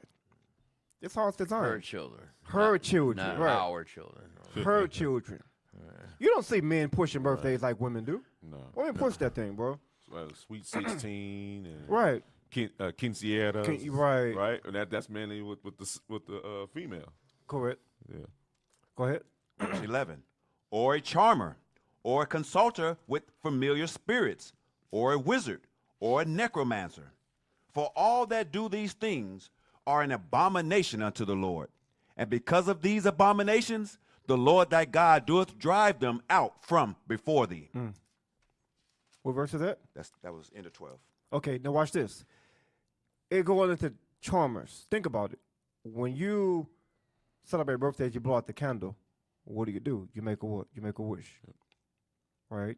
You're making a wish to a dark entity and asking that dark evil spirit to bless you with something that only it can give you. That's why it's going into divination and it's idolatry. Every idol, every custom and tradition is surrounded by what? Demonic activity, which destroys the intellectual structure of the marriage. That's what it's all about. All right, watch this. Y'all got something? Yeah. Check it out. Where it talks about what the scripture you just read, where it says pass through the fire. What verse was that? It was verse 10. Verse 10. Read verse 10. Deuteronomy 18 and 10. There shall not be found among you anyone that maketh his son or his daughter to pass through the fire. That's abortion. Go on. Or that useth divination. Divination is knowledge of the future, not for future for good, for the future for doing more evil. Go on. Or an observer of times. Observer of times is the same thing. Fortune telling. Go on. Or an enchanter. An enchanter is those who use charms and spells. What do they use charms and spells for? To control people. Go on. Or a witch. A witch, witchcraft, to trick people. If you look up in the definition in the Bible, in the dictionary, witchcraft is trickery. That's all it is. Go on. Or a charmer. The same thing we just read. Or a consulter with familiar spirits. Key word, familiar spirits. Family. They bring up the dead family members that have already died. And remember what the scripture says, the dead know nothing. All these things is done to do evil, not good. That's it. Watch this. Let's go to Genesis 40.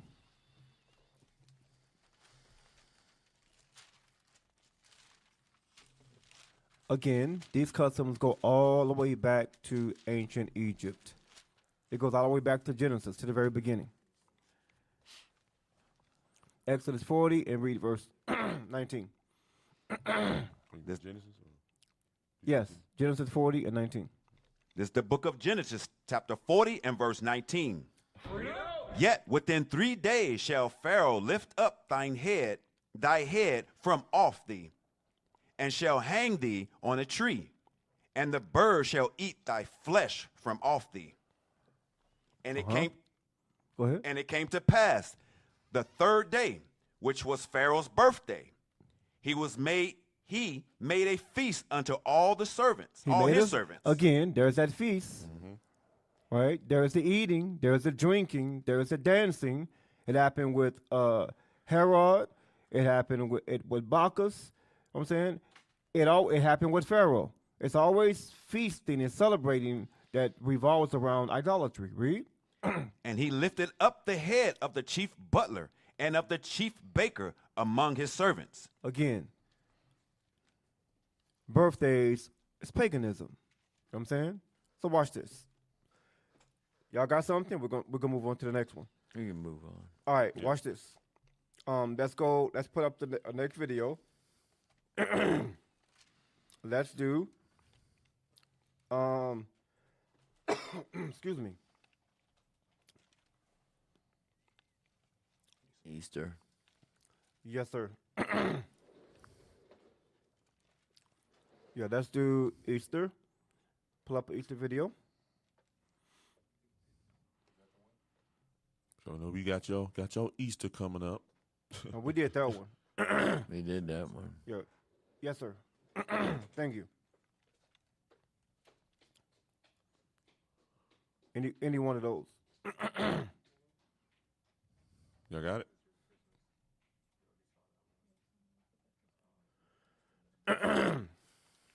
Hey, let's go to Colossians 2:8 real quick. Colossians 2:8. Can you read that, officer? Yes, sir. I get it. The book of Colossians, chapter 2, verse 8.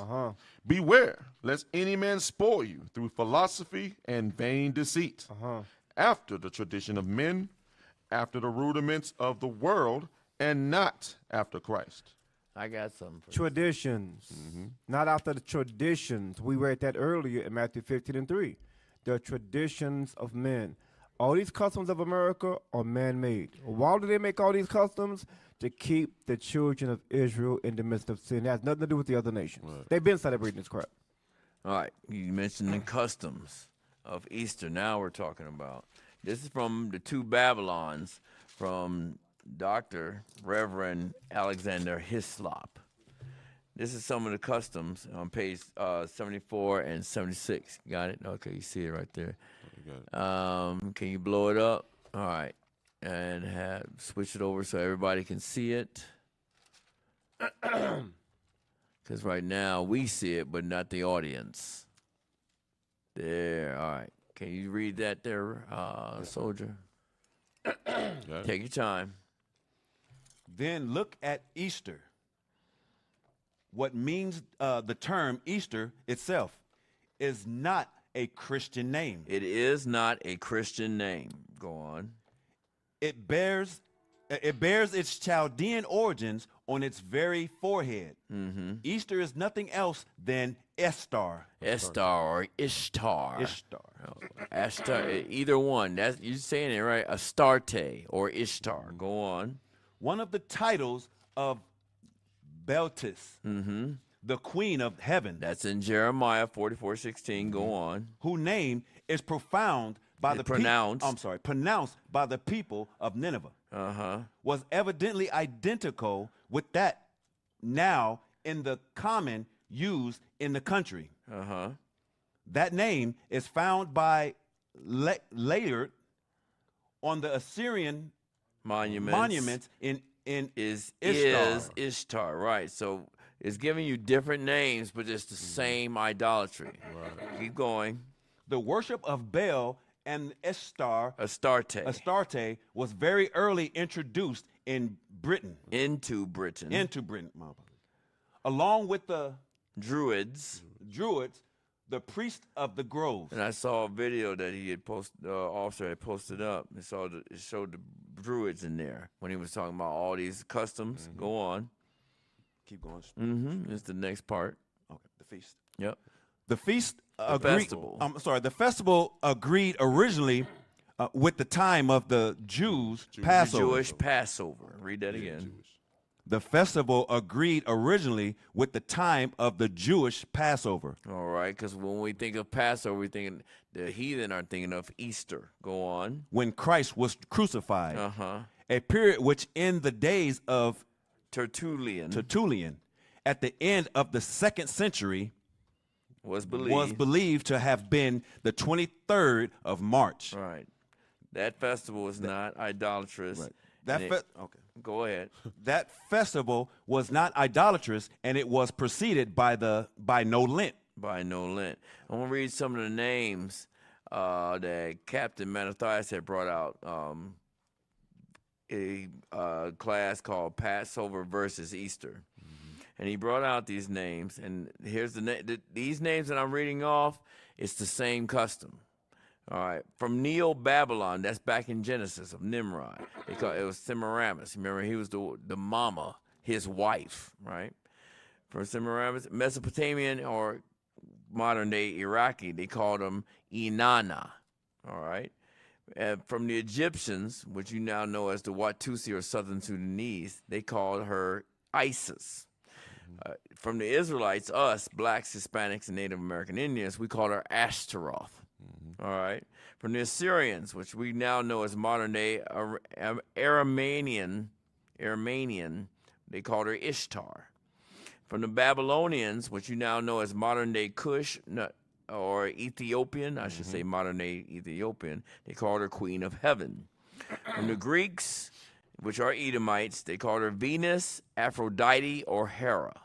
From the Romans, which are Edomites again, they called her Juno, or Venus, or Easter. I took up Greek mythology in high school. I remember all this crap. From the Ephesians, they called her Diana, which you see in the book of Acts, right? And then today in America, Edomites, they call her Easter. All right, now page 76. Just the highlighted portions. There's a lot. They're just showing two right there. Remember, after you read that bottom one on the left, we're going up to the top. Okay, good. Such in the history of Easter, the popular observances that still attend the period of the celebration amply confirm. No, you good. Yeah, let me go go ahead. Take your time, bro. Go ahead. Go ahead. Do your thing. Such is the history of Easter. The popular observances that still attend the period of its celebration amply confirmed the testimony of history as to its Babylonian character. The Horcrux buns of Good Friday and the dyed eggs of Pasch or Easter. Or Easter Sunday figured in the Chaldean rites just as they do now. Right, stop. Just as they do now in the hot, what was it called? The hot cross buns of Good Friday. Now, I didn't grow up, I've heard of the buns when I was growing up, but I never had them. And then it says the dyed eggs. Now, we all know about that, the dyed eggs. Yeah. Right? That's what I was thinking about that. Give me that scripture again. This is why Paul says abstain from these things in Acts chapter 15, verse 29. And then we'll finish out these highlighted portions. This is why Paul is saying this. The book of Acts, chapter 15 and verse 29. Read that. That they abstain from meats offered to idols, and from blood, and from things strangled, and from fornication, from which if ye keep yourselves, ye shall do well. Right, abstain from the hot cross buns and the dyed eggs. Just put it in the taste. They had a song that went with it too, right? Say hot cross buns, right? They always had the little song that goes. So that's another little chant and idolatry that goes with it. That you heard coming up. You keep it in your mind.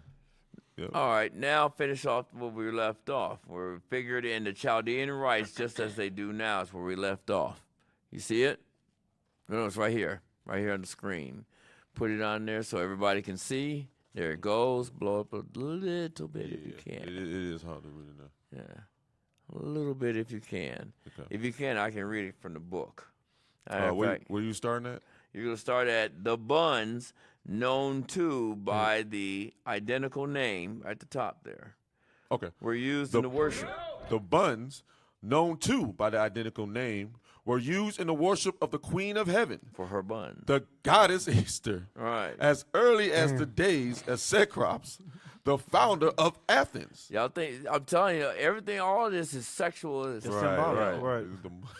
Go on. Y'all think, I mean, we laugh at it, but it's the same promotion of fornication back then is the same promotion of fornication today. Right. Go on. That is 1,500 years before the Christian era. One species of sacred bread, says Bryant, which used to be offered to the gods, was of great antiquity and called bone. Right. Diogenes Laertius, do your best. Yeah. Speaking of this offering being made by Empedocles, describes the chief ingredients of which it was composed, saying, he offered one of the sacred cakes called bone, which was made of fine flour and honey. And that goes back to the birthday cakes. Right. It was something sweet. to talk about right now.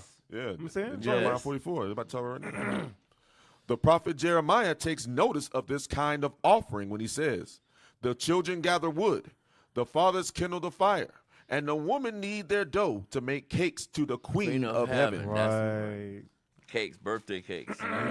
Read that part, Jeremiah. Jeremiah chapter 7, verse 18. You got it.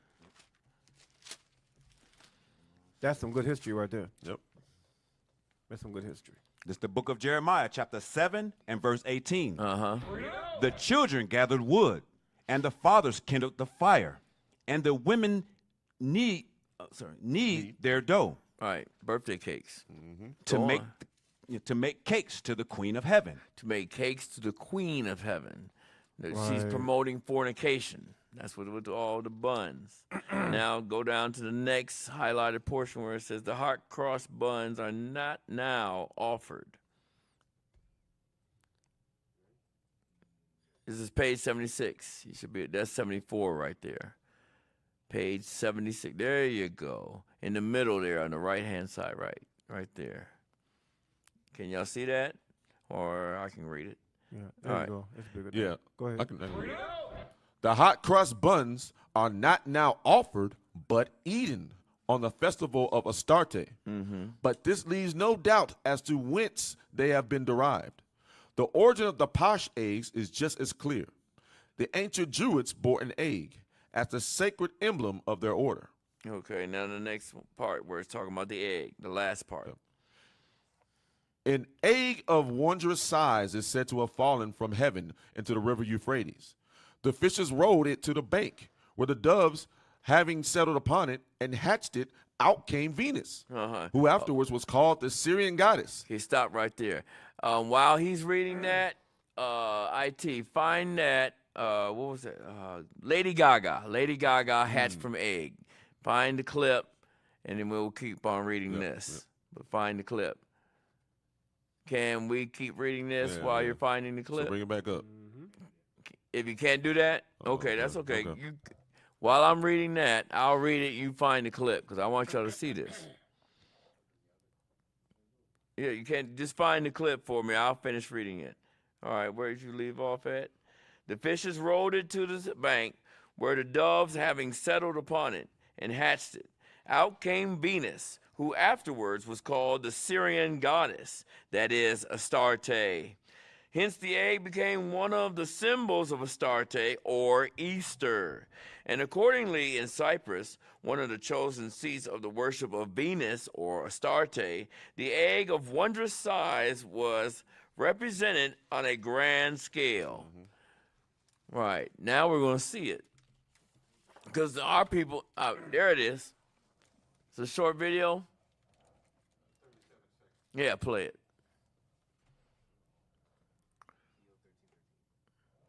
What is she doing? She's worshiping the Queen of Heaven. She's all about woman power. That's what Lady Gaga, all these women back in that time and recently, because this is not old. 2011 Grammy Awards. Look at it. They got it. They got all. It's about woman worship. Let's worship the woman. All of this is woman worship. They got all the men lifting it up. Right.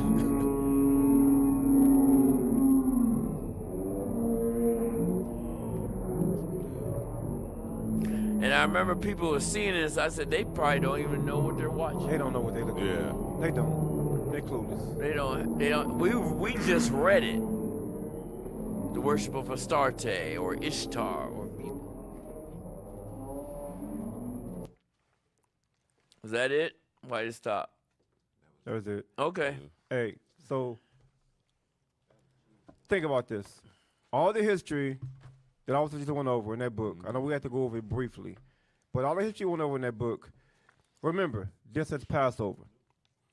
The Egyptians had us celebrating Easter as well, right? And we're going to read about it. And the Lord brought judgment upon the plague of Egypt for celebrating Easter, because it goes back to what? Woman worship. Watch this. Let's go. Right? Let's go to Exodus 8 and verse 5. Right? This was the second plague, Heket, right? The frog god. She was a goddess. She was a queen that they worshiped, that they served. We're remember, a frog represents what? Fertility.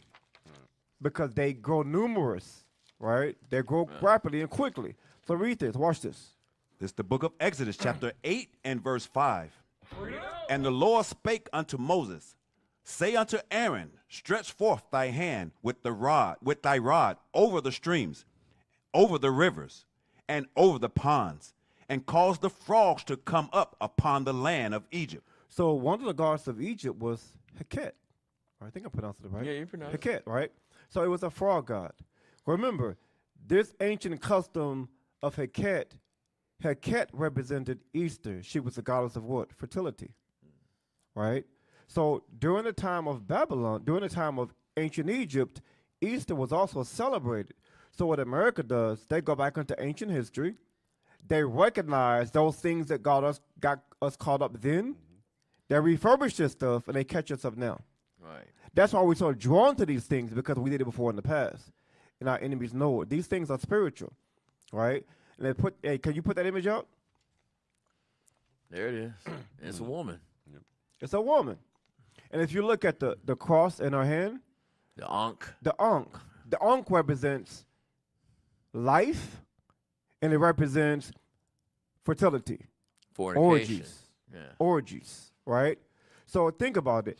Every custom that America have us involved in, it all has to do with feasting, orgies, and revelry. And abominable foods. Abominable foods, correct. Right. So we take y'all through this history to show y'all that these Americanized customs that we celebrate are they're not actually American customs. America's only 300 years old. These customs, America does diligent searches. That's why he made a diligent search. He go back into our history. The only way to learn how to destroy a people, you have to know where they come from, who they are, and those things that will get them caught up. That's sin. These customs are designed to keep us in the midst of sin. Can we get that, close out with that scripture? And what's that? Is it Esther? No. Where's that scripture? Give me a word. Give me a word. No, where it's going into that if you take them away from the commandments of their people, God won't defend them. Judas. 5, Thank you. Yes, sir. Appreciate it, bro. Judas chapter 5:21. Yeah. Judas chapter 5 verse 20. 5:20 and 21. Right. But yeah, it's just like, Job 14:4. You can't make a clean thing come out of an unclean. There you go. You know what I'm saying? So we try to do all these different traditions and say it's in the name of Christ. Right. But it's not no coincidence that all these, I know we didn't have the time to go over them, but all these different celebrations have pagan rituals. Yeah. We got, like I said, we got Easter coming up. Right. Lent is another part of that ritual that follows along with Easter. Right. That goes into Tammuz when you read Ezekiel chapter 8, verse 14. Because in that tradition, they celebrate for the feast. They weep for Tammuz 40 days. Right. What are you doing Lent? You're doing that. You're doing a fasting for 40 days. Right. It's not a coincidence. Let's read this scripture really quick. That's correct, officer. Watch this. This is the book of Judah, chapter 5 and verse 20. Now therefore, my Lord and governor, if there be any error in this people, and they sin against their God, if they celebrating pagan customs, traditions, read. Let us consider that this shall be their ruin. America's customs and traditions, or it's our ruin? Read. And let us go up, and we shall overcome them. But so as long as we celebrate America's traditions, y'all, we're going to be overcome with sin. God cannot defend us if we're in the midst of sin. Read. But if there be any iniquity, be no iniquity in their nations, no iniquity. Let my Lord now pass by, lest their Lord defend them, and their God be for them. Right. So if we're repenting, y'all, and we getting our minds right, God will defend us from the evil, from this white man and from these other nations that come upon us with. Right. All right, y'all. We're out of time, y'all, and thank you for tuning in. Right. We're about to go to commercial. All right. So stay tuned. That ends the show. We're going to go to commercial break. With that, y'all, we'll say shalom, outside Christ bless, and thanks for joining the 11th hour once again. Shalom. Shalom.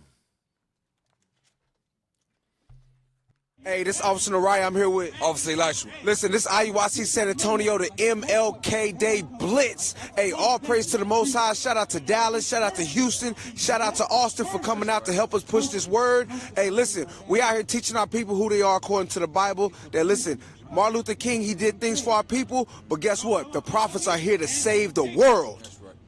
I am happy to join with you today in what will go down in history as the greatest demonstration for freedom in the history of our nation.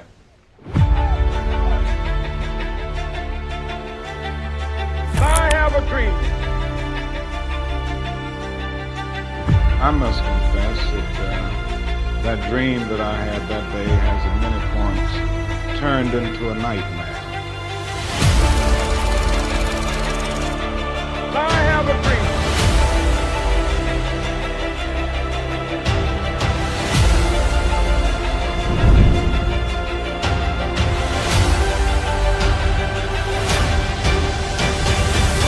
The greatest demonstration in the history of our nation.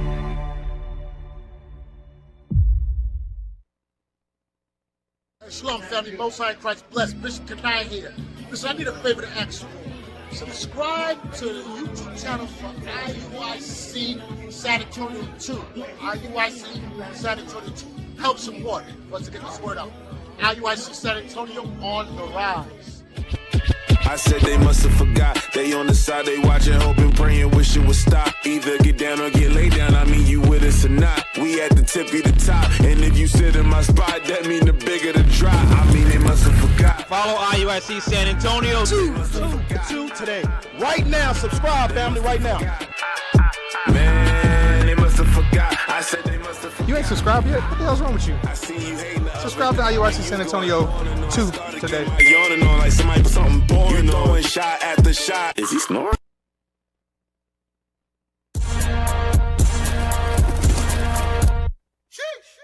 Sons of thunder. It's the fourth time around. The fourth son of Jacob. You know we going for it. Yeah. Look, he come from the heaven with thousands. No, that ain't a lot, that's a legion. 144K on the way and they pledge their allegiance to cremate these heathens. Damn, ashes to ashes and dust to dust. De Donald Trump, él va a comenzar a golpear a los países en la economía, pero él mismo va a hacer caer a Estados Unidos para abajo por la acción mala que está haciendo.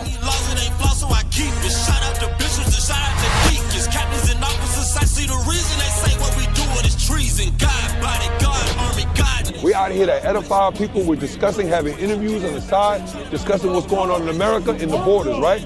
We're discussing with our people, how are they feeling about what's going on? There's a lot of emotion out here, but at the same time, we're going to teach them who they are, which is the tribe of Issachar. They got to come back to the repentance of Christ and keep these commandments. Shalom.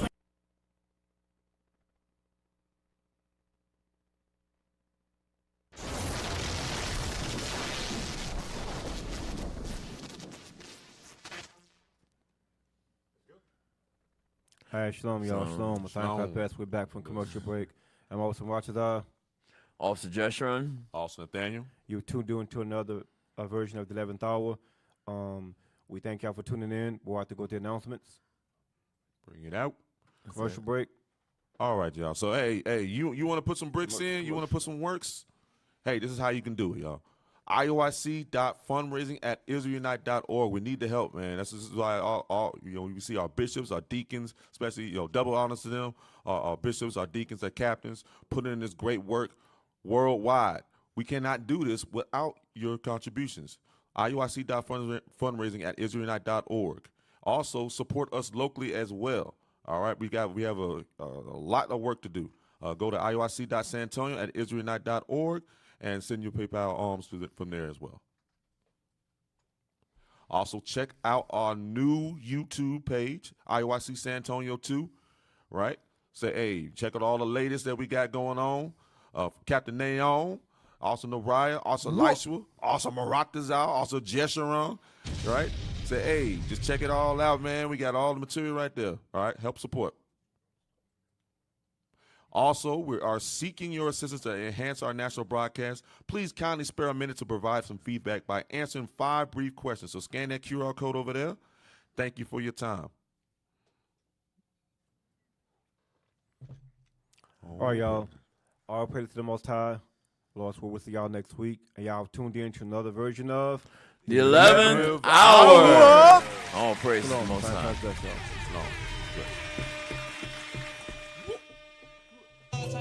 Proverbs 6 and your light shine, yeah, like a diamond ring, like a diamond ring.